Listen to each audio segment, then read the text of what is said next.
les trois plus grandes forces sataniques qu'il utilise contre l'Église, nous allons les briser aujourd'hui.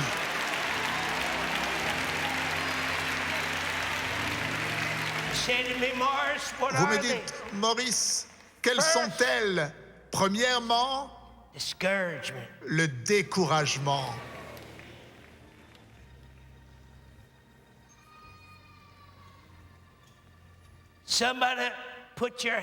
Que quelqu'un place sa main sur sa poitrine et déclare avec moi, je fais partie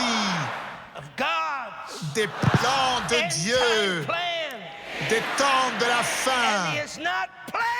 Et il n'a pas prévu une seule défaite pour moi. Que quelqu'un crie, Satan, tu es un menteur. Détournez vos yeux de vos circonstances. Retirez vos yeux de vos circonstances. Peu importe ce que nous traversons.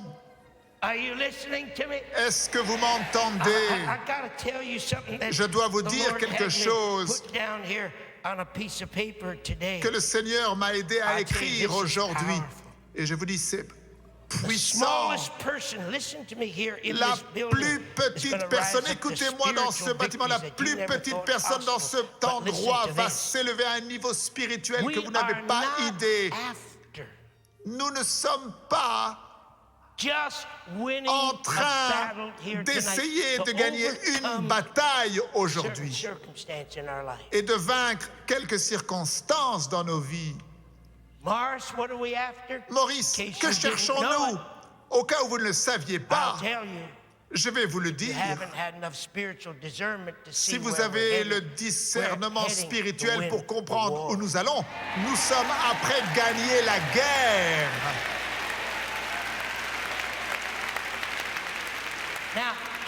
Maintenant, écoutez ceci attentivement. Il y a des milliers parmi vous. Vous êtes découragés. L'ennemi a utilisé vos circonstances, les choses que vous traversez maintenant même pour vous décourager. Mais je suis là pour vous dire, le diable est un menteur, parce que lorsque vous gagnez la guerre spirituelle, les petites batailles quotidiennes prennent soin d'elles-mêmes.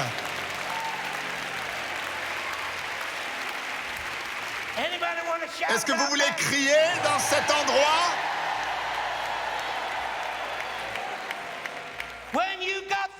Lorsque vous gagnez la guerre, peu importe ce qui se passe aujourd'hui et demain, parce que tu as déjà gagné la guerre, il n'y a pas de découragement, il n'y a pas de défaite. Nous allons prendre autorité contre le découragement aujourd'hui. Dans le nom de Jésus, nous allons briser sa puissance. Cela sort de ta vie. Tu entres dans la victoire.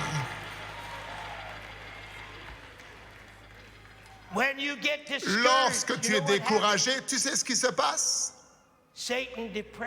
Satan met la dépression dans ta vie. Est-ce que vous reconnaissez ces choses? Est-ce que vous reconnaissez ces choses? Tu es découragé et avant de t'en rendre compte, tu es dans la dépression. Et avant que tu te rendes compte, tu es dans la défaite. J'appelle cela les trois grands D. Mais nous allons nous saisir de la puissance du Saint-Esprit aujourd'hui et nous allons détruire ces trois dés sur leur tête dans le nom de Jésus. découragement, tu vas partir parce que nous ne gardons pas nos yeux sur nos circonstances. Nous avons gagné la guerre et nous avons gagné la guerre. Et nous n'allons pas être déprimés. Dieu sait qu'il y a des milliers parmi vous, vous luttez avec la dépression. Oh mon Dieu, je peux le voir. Vous avez la victoire un jour et vous êtes en bas le lendemain. Vous savez pourquoi? Parce que vous laissez vos circonstances vous vaincre. Vous n'avez pas encore gagné la guerre. Vous n'avez pas gagné la guerre. Gagne la guerre, mon frère. La bataille est dans ta pensée. J'ai besoin de t'enseigner là-dessus pendant 1 heure. La bataille est dans ton cœur. Ta pensée et ton cœur ensemble, c'est là où se trouve la bataille.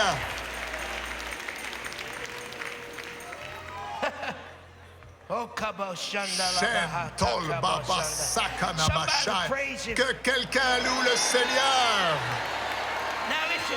Maintenant, écoutez.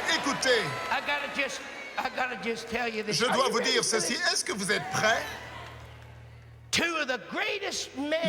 Parmi les 2 plus grands hommes qui ont vécu dans la Bible ont été vaincus à cause du découragement et de la dépression.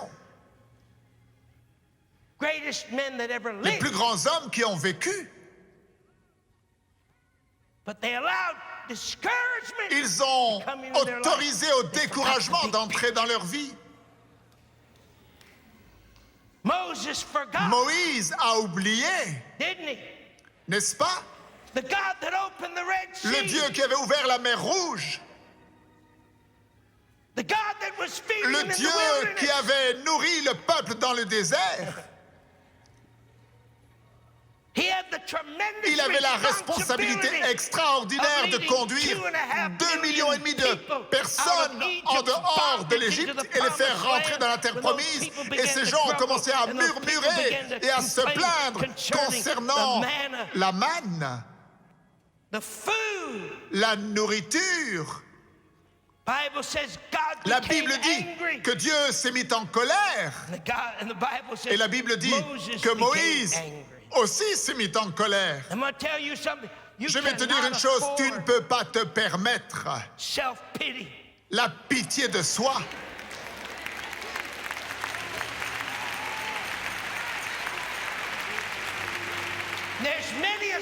Il y a des géants spirituels dans cet endroit, je les connais. Certains d'entre vous, vous êtes liés par la pitié de vous-même. Si Dieu ne brise pas cela dans ta vie, tu continueras un jour en haut, un jour en bas.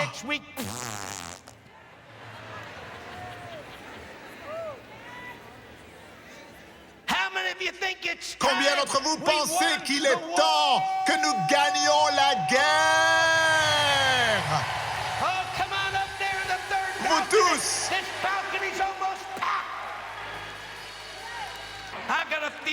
J'ai le sentiment que le diable n'aime pas ce qui se passe ici et qu'il ne peut pas vous retenir en arrière. Il y a tellement de puissance dans cet endroit. Vous allez recevoir ce pourquoi vous êtes venus. Vous allez le recevoir. Il y a trop de puissance dans cet endroit.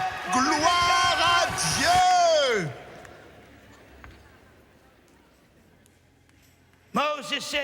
Moïse a dit, Dieu, pourquoi est-ce que tu mets tous ces problèmes sur ton serviteur?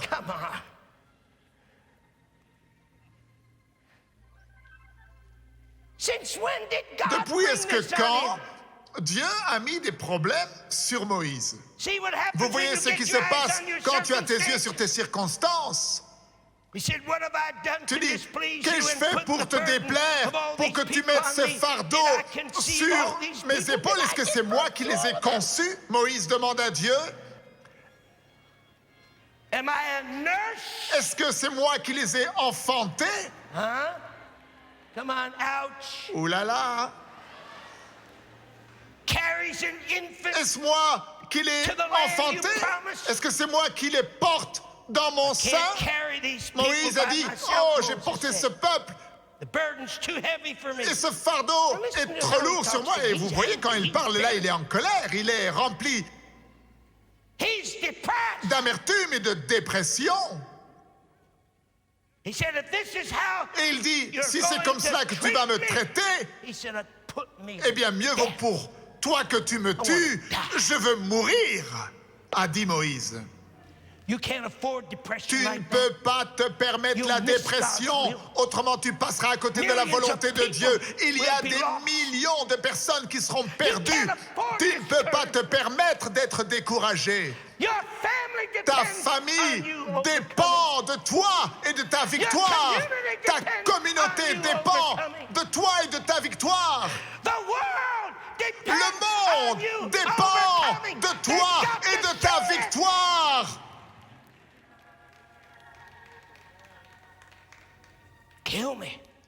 Tue-moi. Prends ma vie, a dit Moïse. Je ne veux plus vivre. Et la même chose s'est produite avec Élie. Parmi les deux plus grands hommes qui ont vécu dans la Bible, ont demandé à Dieu de les tuer.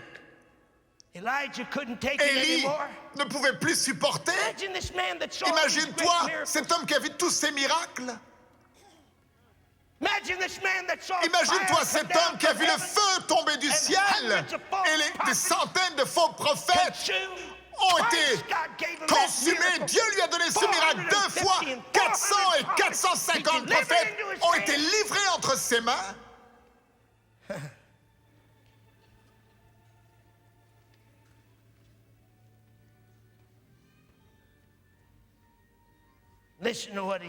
Écoutez ce qu'il a dit. Jézabel m'a menacé de me tuer. Moi, je n'aurais pas eu peur d'elle. Je ne dis pas cela pour me vanter, je sais de quoi je parle. Et vous qui êtes dans les nations du monde, vous savez que je vous dis la vérité. Il s'est enfui dans le désert, il s'est caché. Il était tellement déprimé. Il a dit à Dieu, j'en ai assez. Écoutez, je suis en train de vous lire 1 Roi 19, 14. Il dit, j'en ai assez. Prends ma vie. Je ne suis pas meilleur que mes ancêtres. Je veux mourir. Dieu est venu à lui et lui a dit, Élie, qu'est-ce que tu fais ici dans cette cave? Qu'est-ce que tu as à te préoccuper du découragement? Cela ne fait pas partie de mon plan pour toi. Qu'est-ce que tu as à faire avec le fait d'être déprimé? Cela ne fait pas partie de mon plan. Mon plan pour toi est que tu te tiennes sur la montagne et que tu appelles le feu. Mon plan pour toi est que tu ouvres le ciel afin que la pluie tombe. Mon plan pour toi est que tu ressuscites les morts.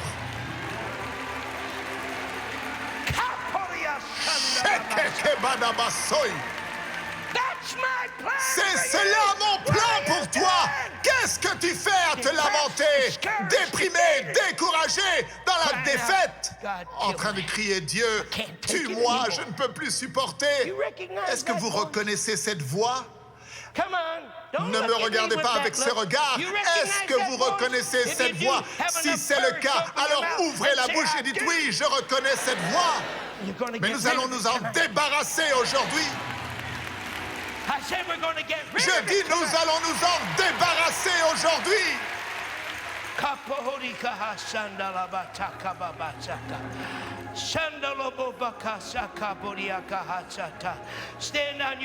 Levez-vous. Levez-vous là où vous êtes, partout dans cet endroit. Mon Dieu. Mon Dieu. La victoire, la victoire, la victoire. Que quelqu'un crie victoire. Que quelqu'un crie victoire. Oh oui, victoire maintenant. Je dis à Satan, Did you hear me?